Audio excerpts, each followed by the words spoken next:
Sa mga nag-aabang sa hair transformation ni Jezabel, so ito na mga sis ang full video niya. So make sure lang na panoorin natin mula umpisa hanggang dulo. Baka meron na namang mag-comment dyan na sasabihing magkaibang tao. So yan po yung buhok ng ating client na ire-reband ngayon mga sis. Siya po ay merong bleach hair pero nasa kalahati na po ng part ng kanyang hair yung naka-bleach. Then mahabang-haba na rin yung kanyang pinaka-regrowth niya. Medyo challenging nga lang itong gawin mga sis, bukod sa mahaba ang kanyang buhok at doon sa bleach niya.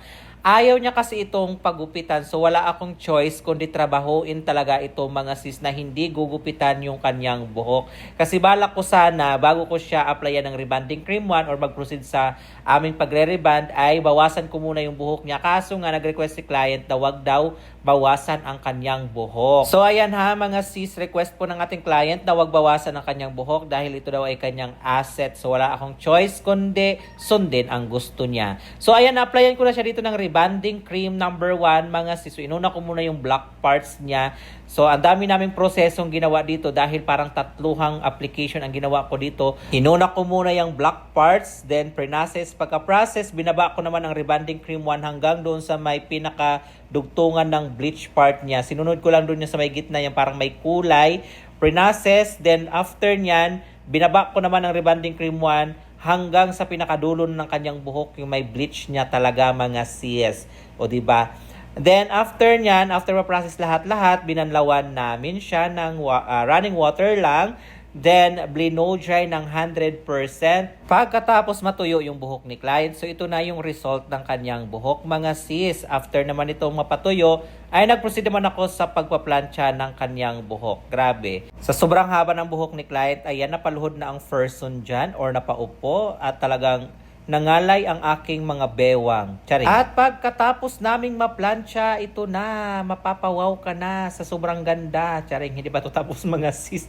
So ayan, sobrang kintab, sobrang dulas, sobrang lambot, sobrang straight ng kanyang buhok. At pagkatapos namin siyang maplansya, ay inaplayan namin siya ng neutralizing cream, mga sis. Pre-process lang ulit itong neutralizing cream, saka pinabanlawan. Pagkatapos mabanlawan ang neutralizing cream, nag-apply naman kami ng treatment. At ang treatment na ginamit ko dito is yung ating Keratin Opti Straight Yellow variant mixed with Kerapayer Brazilian Botox. So pinagmix ko lang siya, 1:1, din saka in-apply sa buhok ni client, pre-process ng 30 minutes, saka pinabanlawan at nag-proceed sa final touch at ito na yung naging result niyan mga sis. At baka meron na namang bubitang mag-comment dyan na sabihin na magkaibang tao ha, kasi hindi ko pinakita yung mukha.